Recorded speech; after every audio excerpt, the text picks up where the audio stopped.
کہا کہ اس وقت کے وزیر اعظم پنڈت نہرو نے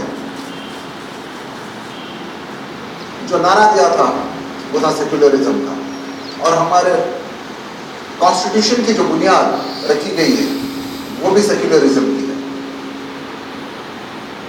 ہر مذہب کی ایک کتاب ہے، اسی طریقے سے ہر قوم کا ایک آئین ہے۔ اگر مسلمان ہے تو اس کا فرض ہے کہ وہ قرآن پہ اپنا ایمان رکھے، قرآن کو مانے۔ ہندو اگر ہے تو بھگوت گیتا کو مانے، ہندوستانی اگر ہے تو ہندوستانی آئین کو مانے، اور اگر کوئی بھی اگر ہندوستانی آئین کو نہیں مانتا ہے تو وہ ہندوستانی نہیں ہو سکتا ہے۔ تو آج ہم دیکھتے ہیں کہ ہندوتوا طاقتیں ہیں وہ آئین کے خلاف جا رہی ہے، سیکولرزم کے خلاف جا رہی ہے، ہندوازم کی بات کر رہی ہے، ہندو اسٹیٹ کی بات کر رہی ہے، تو کیسے وہ ہندوستانی ہو سکتے ہیں؟ اور آج مسلمانوں پہ انگلی اٹھاتے ہیں، مسلمانوں سے سوال کرتے ہیں ملک سے وفاداری کا۔ وہ خود ملک کے بہت بڑے غدار ہیں، کیونکہ ان کا ایمان ہندوستان کے آئین پہ نہیں ہے، ہندوستان کے کانسٹیٹیوشن پہ نہیں ہے۔ یہ سوال ان سے کوئی نہیں کرتا۔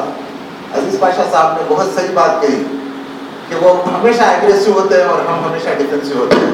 ضرورت اس بات کی ہے کہ ہم کو ایگریسو ووٹ پہ نہیں ہونا چاہیے۔ ہم کو اگر ایگریسو ہونا چاہیے تو ہمارے تحریروں میں ہونا چاہیے، ہماری فکر میں ہونا چاہیے، ہماری سوچ میں ہونا چاہیے، ہمارے ایوانوں میں ہونا چاہیے۔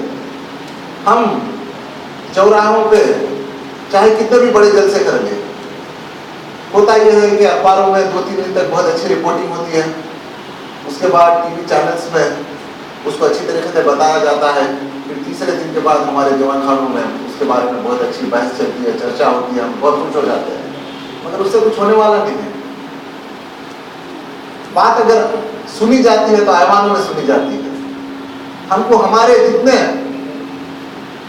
ایم پیز ہیں، جتنے ایم ایل ایز ہیں، جتنے ایم ایل سیز ہیں، ان کا گریباں ہمیں پکڑنے کی ضرورت ہے۔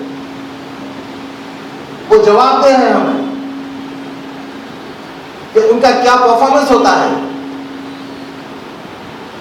جیسا کہ ابھی ہم نے دیکھا ہے کہ ملائم سنگھ، جو خود اپنے آپ کو ملا ملائم سنگھ کہتے تھے،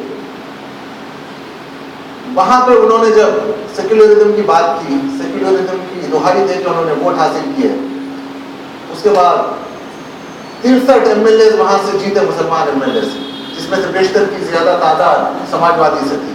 مگر ہوئے کیا؟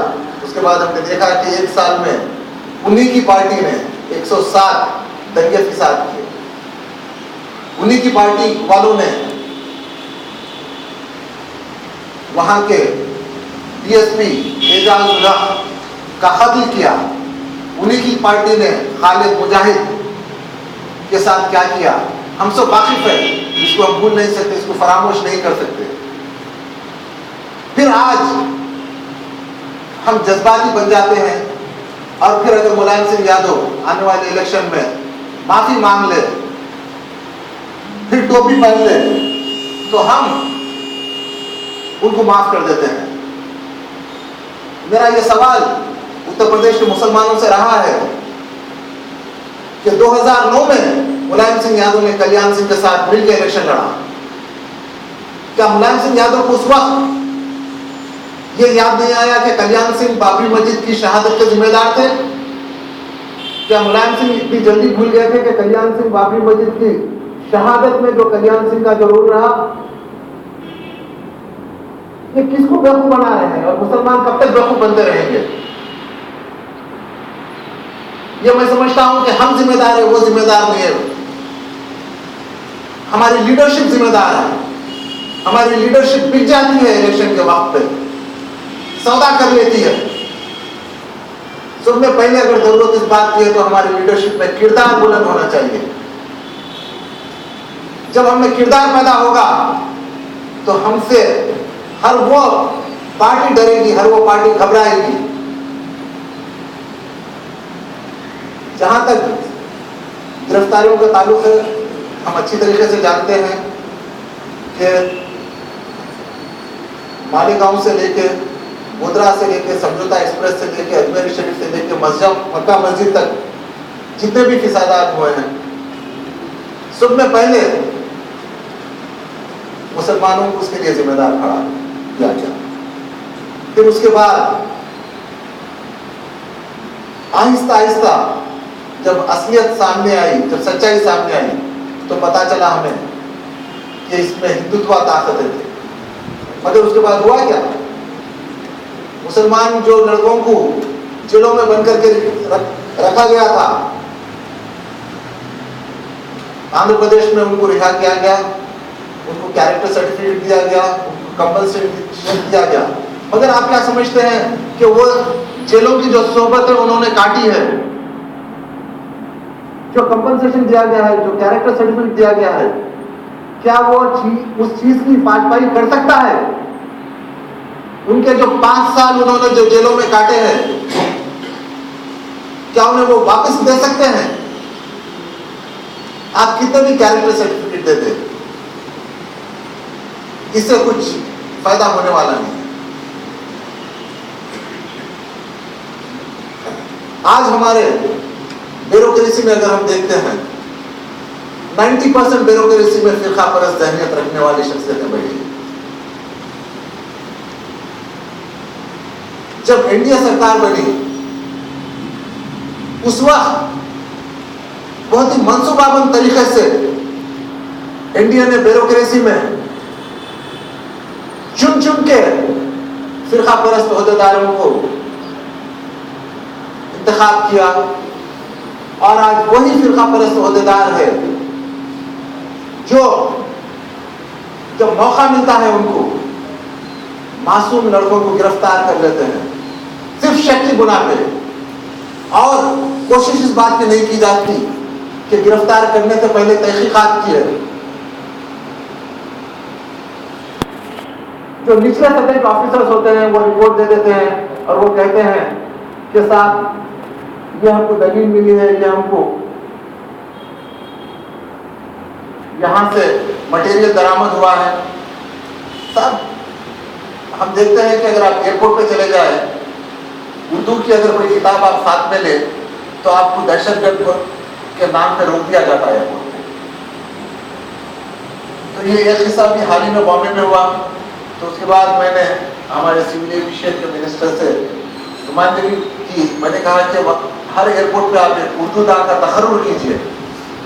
اس لیے تقرر کیجیے کہ ان کو پتہ ہونا چاہیے کہ جو اردو کی کتاب ہے, ہر اردو کی کتاب میں دہشت گردی کا مٹیریل نہیں ہوتا.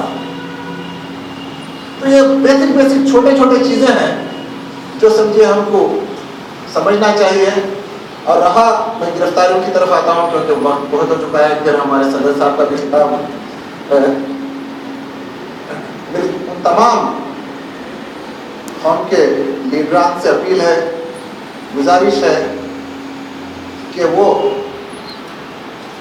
قوم کی انٹرسٹ کی خاطر, ملت کے انٹرسٹ کی خاطر ایک پلیٹ فارم پہ آئے.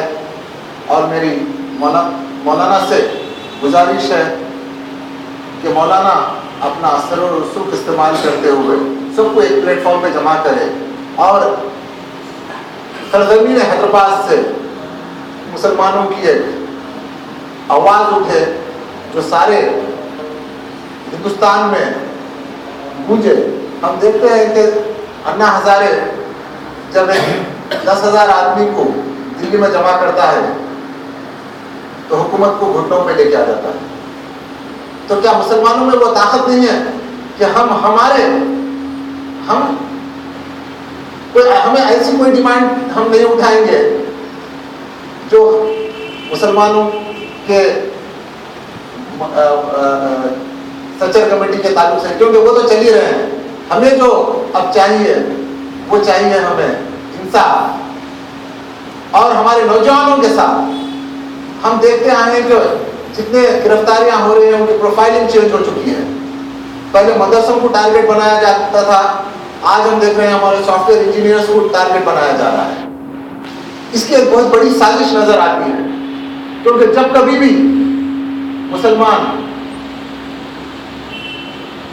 ایک طاقت بن کے ابھرتے ہیں,